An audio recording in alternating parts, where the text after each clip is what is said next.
Hello everyone, welcome to civil वाला daily current affairs. आज है 3 सितंबर और इस मंथ के 2 दिन बीत चुके हैं और आपकी ज़ोरों शोरों से आपकी तैयारी चल रही होगी, आई होप। और अगर नहीं चल रही है तो प्लीज़ उसको बिल्कुल स्ट्रीमलाइन कर दीजिए, अपने टारगेट सेट करिए।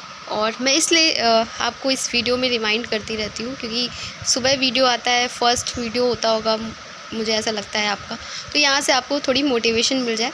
और दूसरी चीज़ जो मैंने आपसे कल पूछा था कि हम स्टैटिक वाले क्वेश्चंस को कंटिन्यू रखें या नहीं, तो उसमें आप लोगों ने यही बोला है कि इसे कंटिन्यू रखा जाए, आपको हेल्पफुल है आपके लिए, तो हम उसे कंटिन्यू रखते हैं। अब शुरू करते हैं डिस्कशन। सबसे पहले स्टैटिक क्वेश्चन जो मैंने कल आपसे पूछा था उसका आंसर देख लेते हैं। Which of the following ports during ancient medieval era were situated on the west coast south India? प्राचीन मध्यकालीन युग के दौरान निम्नलिखित में से कौन से बंदरगाह दक्षिण भारत के पश्चिमी तट पर स्थित हैं? तो पहला जो सही हमारा ऑप्शन था वो था मुसरी और टोंडी। और एक नोरा करके भी है और एक और है, वो मुझे अभी याद नहीं आ रहा, रिकॉल नहीं हो रहा है, लेकिन मुसरी और टोंडी आप याद ही रखिएगा कि ये जो है पश्चिमी तट पर हैं। दूसरा है हमारा निम्न क्वेश्चन था, who among the following sultans of Delhi assume the title Sikandar e सानी?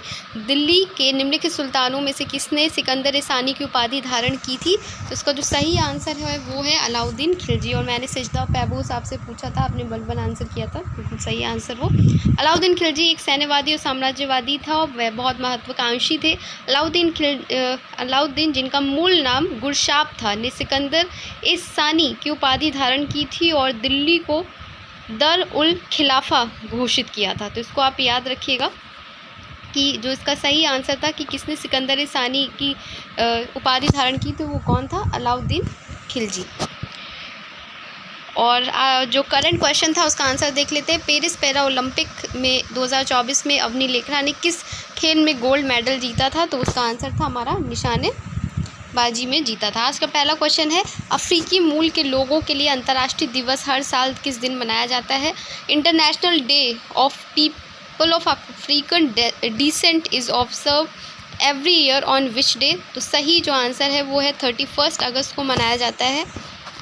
अफ्रीका मूल के लिए अंतर्राष्ट्रीय दिवस हर साल 31 अगस्त को मनाया जाता है। नेक्स्ट क्वेश्चन हमारा, डेविड मलान जिन्होंने हाल ही में अंतर्राष्ट्रीय क्रिकेट से अपनी सेवानिवृत्ति की घोषणा की है, किस देश से संबंधित है? David Malan who announce his retirement from international cricket recently belongs to which country? इसका जो सही आंसर है, ठीक है, उन्होंने डेविड मलान ने जो है संन्यास लिया है और वो कौन है? ऑस्ट्रेलिया के हैं, बाएं हाथ के बल्लेबाज हैं। काफ़ी सारे जो है क्रिकेटर्स ने इस बीच संन्यास भी लिया है। नेक्स्ट हमारा क्वेश्चन है, महिला एशियाई चैंपियंस ट्रॉफी 2024 का कौन सा संस्करण 11 नवंबर को बिहार के राजगीर में शुरू होगा? Which edition of the women Asian championship trophy 2024 will begin eight Rajgir in Bihar on November 11th?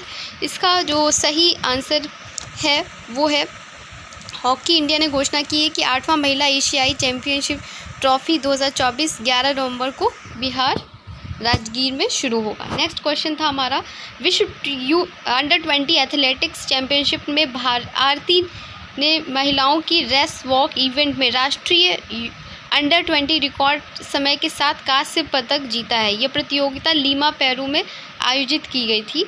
तो आरती जो है उन्होंने bronze medal in women's 10,000 race walk event at the world under twenty में इन्होंने मेडल जीता है, तो ये याद रखिएगा।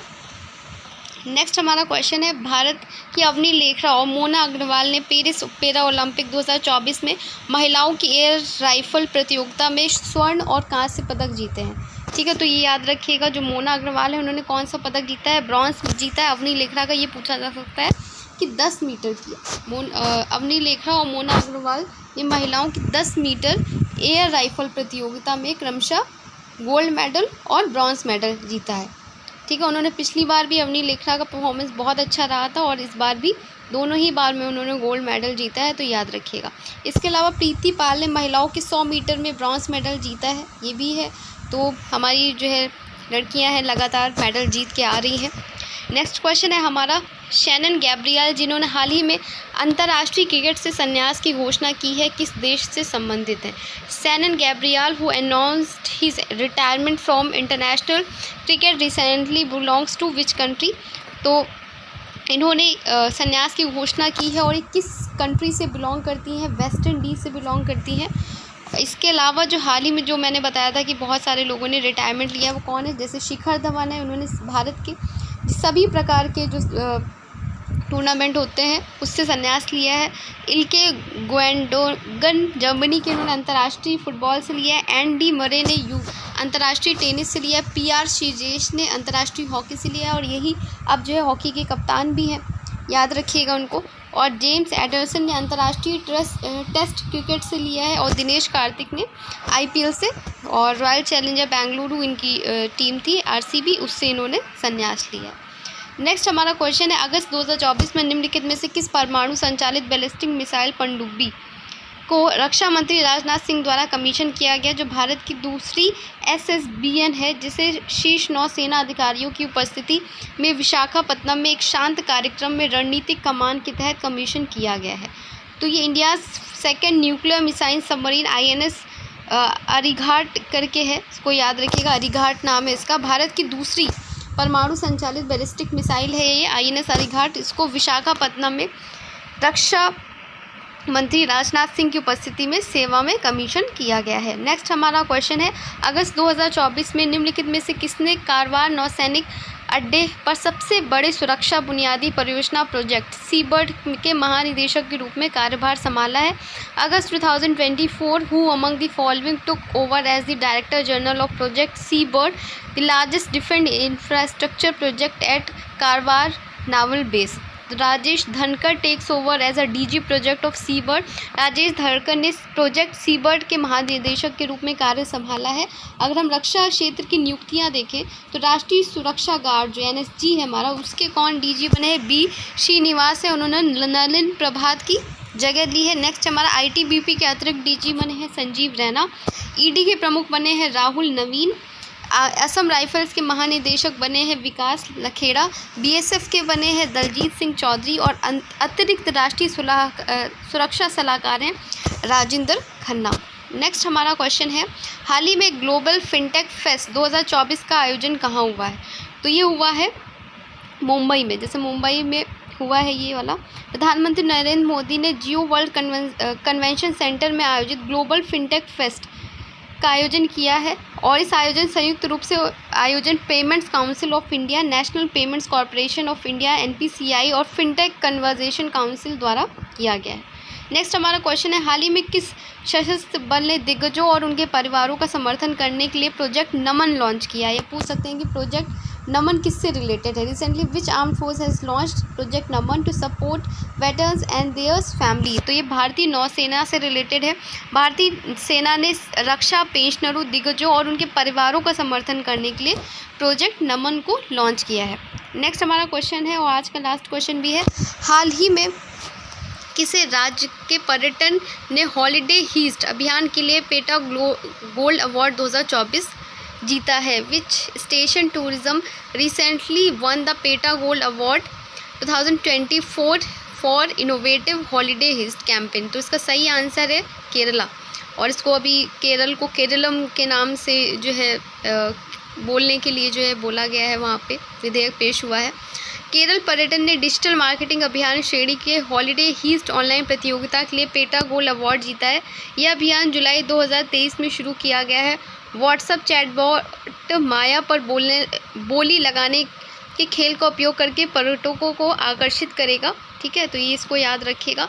इसके अलावा कुछ मैं आपको क्वेश्चंस पूछ रही हूँ आपसे, आप कमेंट सेक्शन में आंसर करिएगा कि G7 कंट्रीज़ एक तो कौन सी हैं, जो मैंने बताया था आपको, जो ट्रिक बताई थी आप वो भी लिखिएगा, और कहाँ पे इस बार जो है G7 जो कंट्रीज़ है उसका सम्मेलन हुआ है। इसके अलावा पेन प्रिंटर पुरस्कार जो होता है, अवार्ड जो होता है, वो किसे मिला है? और हाँ, ये दो क्वेश्चंस के आप आंसर कमेंट सेक्शन में कीजिएगा। और एक और क्वेश्चन था हमारा, हाल ही में किस भारतीय नौसेना ने स्पेनिश जहाज़ अटलेया के साथ समुद्र के साथ एक समुद्री साझेदारी अभ्यास में भाग लिया है? तो INS तवर ने भूमध्य सागर में स्पेनिश नौसेना के जहाज अटलिया के साथ समुद्री साझेदारी अभ्यास किया है। ये अभ्यास भारत की नौसेना आउटरीच का प्रतीक है, तो ये भी क्वेश्चन याद रखिएगा। आज के जो टेस्ट क्वेश्चन है देख लेते हैं। Which of the following is not correct about VD. Savarkar. VD. Savarkar news में भी रहते हैं उनसे रिलेटेड काफ़ी लोग जो है उनकी धारणाओं पर विश्वास करते हैं, जो उनके पॉइंट थे आज भी कॉन्फ्लिक्ट रहता है। उन्हें हिंदू राष्ट्रवादी आंदोलन में एक केंद्रीय व्यक्ति माना जाता था। उन्होंने 1942 में भारत छोड़ो आंदोलन का समर्थन किया और उसमें भाग लिया। उन्होंने मित्र मेला नामक एक क्रांतिकारी संगठन की स्थापना की। वह महात्मा गांधी की हत्या के आरोपियों में से एक थे। उन पर मूवी भी अभी रिसेंट में आई थी। नेक्स्ट हमारा क्वेश्चन है, bring out the one only incorrect statement. आपको बताना है कि कौन सा गलत है। High court, Allahabad high court has maximum number of section जजेस इन इंडिया। इलाहाबाद उच्च न्यायालय में भारत में सबसे अधिक स्वीकृत न्यायाधीश हैं। उत्तर प्रदेश 8 राज्यों के साथ अपनी सीमा साझा करता है। सुल्तान सिकंदर लोदी पहले थे जिन्होंने अपनी राजधानी दिल्ली से आगरा शिफ्ट की थी। अलीगढ़ मुस्लिम विश्वविद्यालय मूल रूप से संसद के एक अधिनियम द्वारा स्थापित किया गया था। ये दोनों क्वेश्चन के आंसर आपको बताने हैं। साथ ही जो हमारा करंट क्वेश्चन है, शैनन गैब्रियल जिन्होंने हाल ही में अंतर्राष्ट्रीय क्रिकेट से संन्यास की घोषणा की है, किस देश से रिलेटेड है? इन सारे क्वेश्चंस के आंसर आपको कमेंट सेक्शन में करने हैं। क्वेश्चंस अगर आपको नहीं आते हैं आप गूगल कर सकते हैं, और जब आप गूगल करेंगे तो आपको वो हमेशा याद रहेगा कि जब आप एफ़र्ट लगाते हैं ना तो आपको याद रह जाता है, आपके सबकॉन्शियस में वो फीड हो जाता है, तो ये आपको बहुत हेल्पफुल भी रहेगा। तो ये डिस्कशन आज का यहीं तक था। कल मिलते हैं एक नए डिस्कशन के साथ में। तब तक अपना ख्याल रखिए और ढेर सारी पढ़ाई करते रहिए। धन्यवाद।